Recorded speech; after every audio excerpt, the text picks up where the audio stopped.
नमस्कार दोस्तों, कैसे हैं आप सब। स्वागत है आपका एक बार फिर आपके अपने नीरो मैजिक चैनल पर।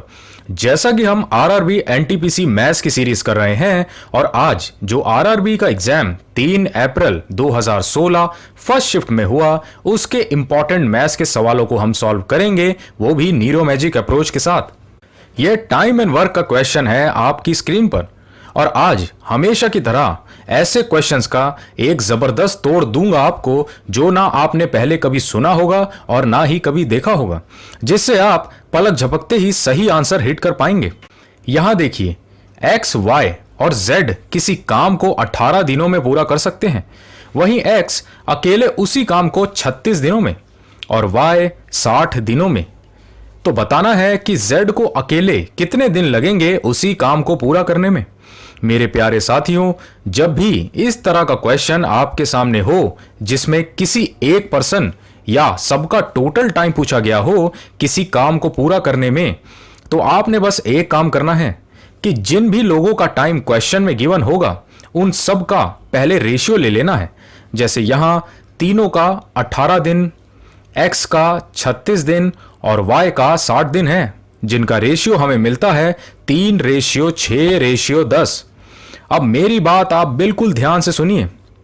z जितने भी दिन लेगा काम अकेले पूरा करने में, वो इन तीनों रेशियोस का मल्टीपल जरूर होगा, जिससे आप देखिए ऑप्शन बी 90 दिन ही ऐसा ऑप्शन है। 3, 6 और 10 तीनों से पूरी तरह भाग हो सकता है, यानी यही हो जाता है हमारा करेक्ट आंसर। हेलो फ्रेंड्स, आप में से जो लोग मुझे नहीं जानते, मेरा नाम नीरो है। मैं काफ़ी सालों से गवर्नमेंट कॉम्पिटिटिव एग्जाम्स की प्रिपरेशन करवा रहा हूं। मेरे स्टूडेंट्स इनकम टैक्स डिपार्टमेंट जैसे काफ़ी गवर्नमेंट डिपार्टमेंट्स में पोस्टेड हैं।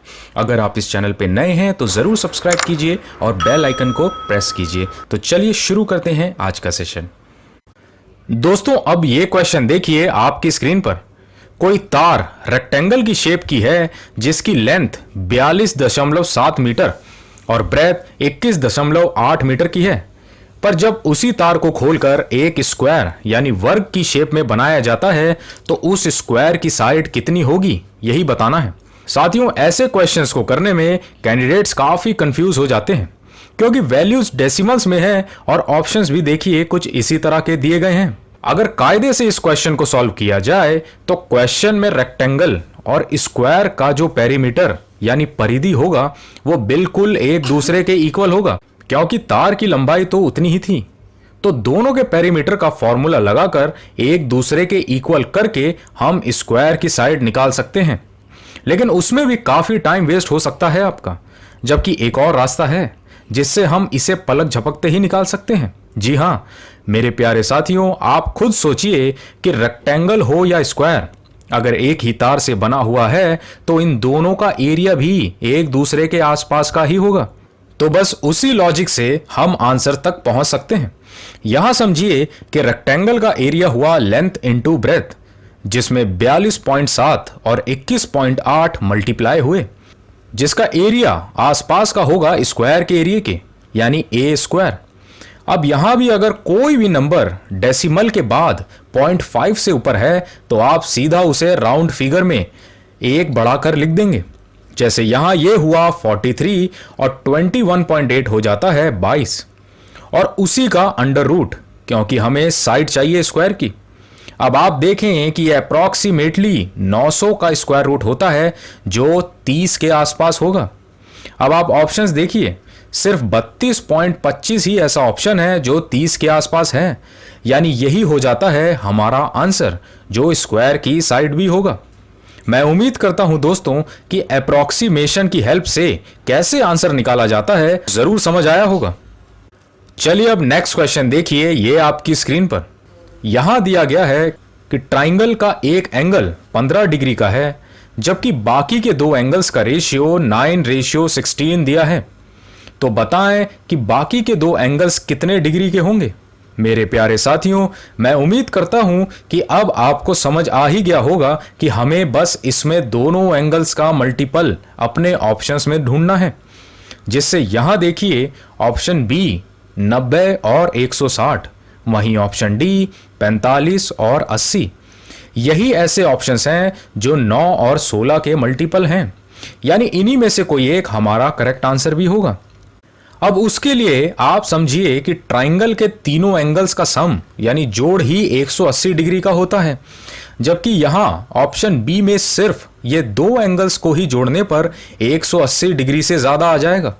यानी ये पहले ही गलत हो जाता है, जिससे ये साफ हो जाता है कि हमारा करेक्ट आंसर ऑप्शन डी यानी 45 और 80 डिग्री ही होगा। साथियों, आप सबसे मैंने पूछा था कि कौन सा मैथ्स का टॉपिक आप सबको मुश्किल लगता है। मुझे कमेंट्स में बताएं ताकि उसी टॉपिक्स को हम नेक्स्ट सेशन में स्टार्ट कर पाएं। लेकिन जितने भी कमेंट्स मिले उन सब में बिल्कुल अलग अलग टॉपिक की ही डिमांड की बच्चों ने। अब इसका सॉल्यूशन ये करते हैं कि आप बस कमेंट्स में ये बताएं कि आपने एडवांस मैथ्स करनी है या अरिथमेटिक। इन दोनों में से जिसके लिए ज्यादा कमेंट्स मिलेंगे हम वहीं से स्टार्ट करेंगे। अब ये क्वेश्चन देखिए आपकी स्क्रीन पर।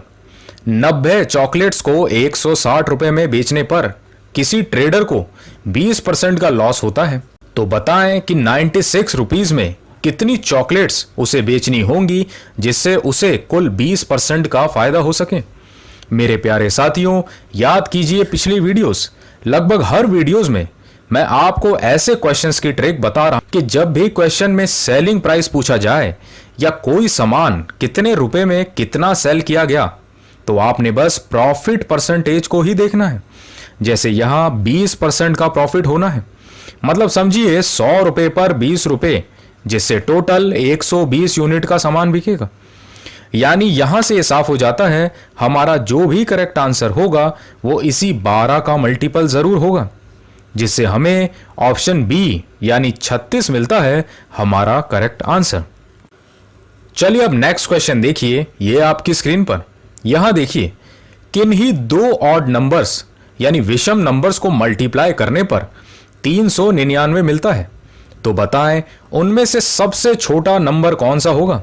साथियों, ऐसे क्वेश्चंस में आप सबसे पहले दिए गए नंबर को स्प्लिट करिए। जैसे आप देखें, इसे हम 3 मल्टीप्लाई बाय 133 लिख सकते हैं, तो आप समझिए हमारा जो भी करेक्ट आंसर होगा वो इसी 133 का मल्टीपल जरूर होगा। अब आप ऑप्शंस अगर देखें तो सिर्फ 19 ही ऐसा ऑप्शन है जो 133 को पूरी तरह भाग कर सकता है, यानी यही ऑप्शन बी हो जाता है हमारा करेक्ट आंसर। चलिए अब नेक्स्ट क्वेश्चन देखते हैं, ये आपकी स्क्रीन पर। यहां पूछा गया है कि 5,000 रुपए पर कंपाउंड इंटरेस्ट और सिंपल इंटरेस्ट के बीच का डिफरेंस क्या होगा अगर वह 2 साल के लिए 8% रेट के हिसाब से लगा हो। मेरे प्यारे साथियों, आप देख रहे हैं हर आरआरबी के सेट में कंपाउंड इंटरेस्ट पर 2 साल के रेट ऑफ इंटरेस्ट पर क्वेश्चंस पूछे गए हैं, और जो मैंने आपको अपनी पिछली वीडियोस में भी सिखाया है, आप सारी आरआरबी की मेरी बनाई वीडियोस को जरूर देख लें और कम से कम 3 बार देखें और प्रैक्टिस करें, ताकि एग्जाम में जाने से पहले आपकी काफी अच्छी तैयारी हो सके। अब आप यहां देखिए, मैंने आपको बताया था कि जब भी 2 साल का कंपाउंड इंटरेस्ट दिया गया हो क्वेश्चन में, तो जो भी हमारा करेक्ट आंसर होगा वो उसी के रेट ऑफ इंटरेस्ट को जब हम स्क्वायर कर देंगे तो उसका मल्टीपल बन जाएगा। जैसे यहां समझिए ये 8% है, अब इसका स्क्वायर हो जाता है 64%, यानी हमारा आंसर इसी का मल्टीपल होने वाला है। लेकिन क्वेश्चन में डिफरेंस की बात हुई है कंपाउंड इंटरेस्ट और सिंपल इंटरेस्ट के, मतलब आप समझिए कि इनका डिफरेंस भी इसी 64% को इनके प्रिंसिपल यानी 5,000 से मल्टीप्लाई कर देंगे, जिससे हमें मिलता है 320, यानी यही यहां से 32 होगा हमारा करेक्ट आंसर। मैं उम्मीद करता हूं दोस्तों आपको जरूर समझ आया होगा। साथियों, अब इसी पर एक और क्वेश्चन देखिए कंपाउंड इंटरेस्ट का आपकी स्क्रीन पर, जो 2 अप्रैल के 3rd शिफ्ट में पूछा गया था। मैंने इस सेट से भी कुछ इंपॉर्टेंट क्वेश्चंस लिए ताकि आपके डाउट्स अच्छे से क्लियर हो सकें।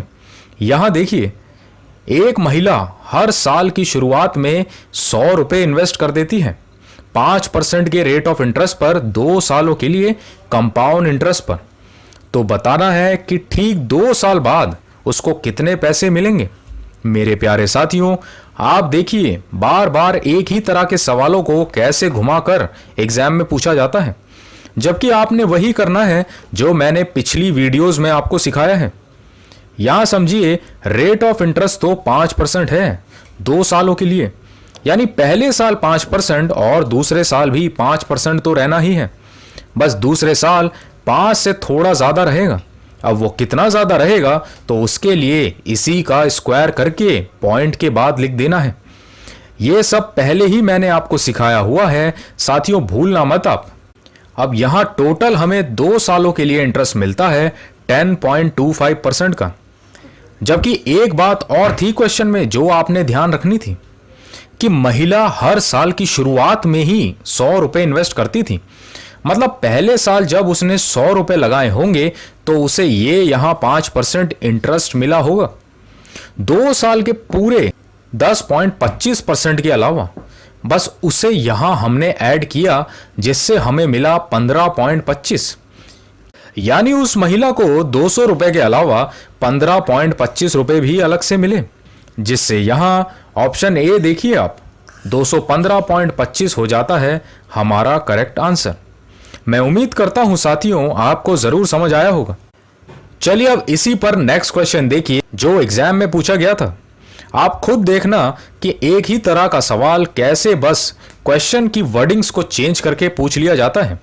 देखिए यहां किसी मिस्टर अखिल ने 13,500 रुपए एफडी यानी फिक्स डिपॉजिट में डाले 20% के रेट पर सिर्फ 6 महीनों के लिए, वो भी कंपाउंडेड क्वार्टरली। तो बताएं कि उसे मैच्योरिटी पर कुल कितने पैसे यानी अमाउंट मिलेगा इंटरेस्ट के साथ। मेरे प्यारे साथियों, मैं समझता हूं कि आपको यह तो पता ही होगा कि क्वार्टरली इंटरेस्ट लगने का मतलब है कि साल में 4 बार इंटरेस्ट लगना, यानी यूं कहें कि हर 3 महीने में इंटरेस्ट लगेगा, जिससे रेट ऑफ इंटरेस्ट भी 4 से डिवाइड हो जाता है। जैसे यहां ये 20% 4 से डिवाइड होकर 5% बन जाएगा कि अब जो भी हमारा करेक्ट आंसर होगा वो इसी 5% के स्क्वायर यानी 25 का मल्टीपल जरूर होगा। अब ये ऑप्शंस दिए गए थे एग्जाम में, आप खुद देखिए। सिर्फ ऑप्शन डी 14,883.75 पैसे ही ऐसा ऑप्शन है जो 25 से पूरी तरह भाग हो सकता है, क्योंकि इसकी लास्ट 2 डिजिट्स 25 से भाग हो सकती है। इसीलिए यही हो जाता है हमारा करेक्ट आंसर।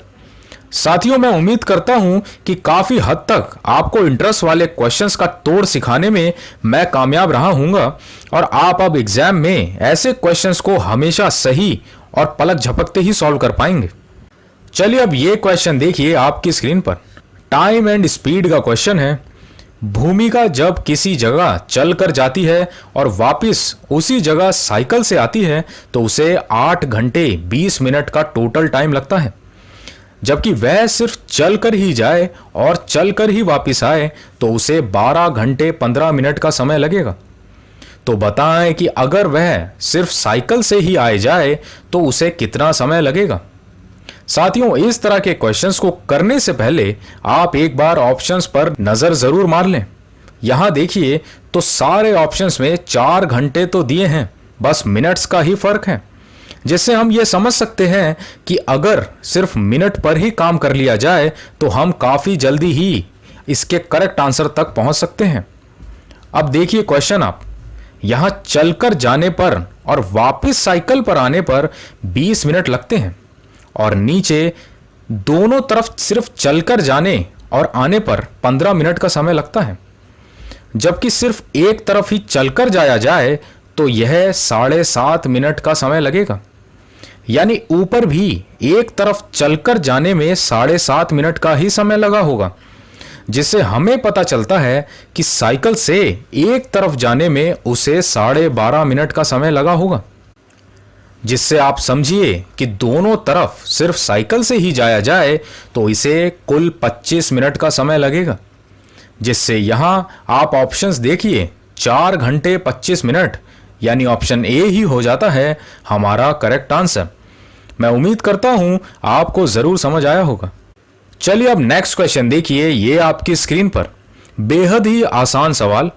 यहां 162 रुपए को डिवाइड किया गया है 2:3:6:7 में।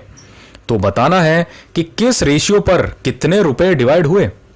साथियों, जब ऐसे मल्टीपल रेशियोज दिए गए हों तब आप सिर्फ 2 ही रेशियो के मल्टीपल देखेंगे, वो भी ऑप्शंस में देखकर, जो थोड़े अलग हों और जिनके मल्टीपल की हेल्प से हम करेक्ट आंसर तक बहुत आसानी से पहुंच सकें। जैसे आप देखिए कि यहां लास्ट 2 रेशियोस 6 और 7 के ही मल्टीपल देखे हमने, तो हमें यहां ऑप्शन सी मिलता है जो 6 और 7 के मल्टीपल हैं, यानी यही हो जाता है हमारा करेक्ट आंसर। चलिए अब नेक्स्ट क्वेश्चन की तरफ। ये आपका होमवर्क वाला क्वेश्चन। यहां संजय और जैकब एक दूसरे से ऑपोजिट डायरेक्शन में भागते हैं 7 और 5 मीटर पर सेकंड की स्पीड से। तो बताना है कि 45 मिनट बाद वे दोनों एक दूसरे से कितनी दूरी पर होंगे। मेरे प्यारे साथियों, ये सवाल भी बस सिर्फ एक ही लॉजिक से कुछ ही सेकंड्स में निकाला जा सकता है, और वो मैं देखूंगा कि आप में से कितने लोग हैं जो वो लॉजिक पहचान पाएंगे और कमेंट्स में बताएंगे। और मैं आशा करता हूं कि आप सब ही नीरो मैजिक के कॉन्सेप्ट से बहुत ही आसानी से इसको कर पाएंगे। तो साथियों, इसी के साथ होता है हमारा आज का सेशन कंप्लीट। मैं आशा करता हूं आपने हमेशा की तरह आज भी कुछ नया सीखा होगा, जिससे आपको काफी फायदा मिलेगा। आप अपने व्यूज नीचे कमेंट्स में जरूर बताएं। अब हम मिलेंगे नेक्स्ट सेशन में एक और धमाकेदार वीडियो के साथ। तब तक के लिए जय हिंद।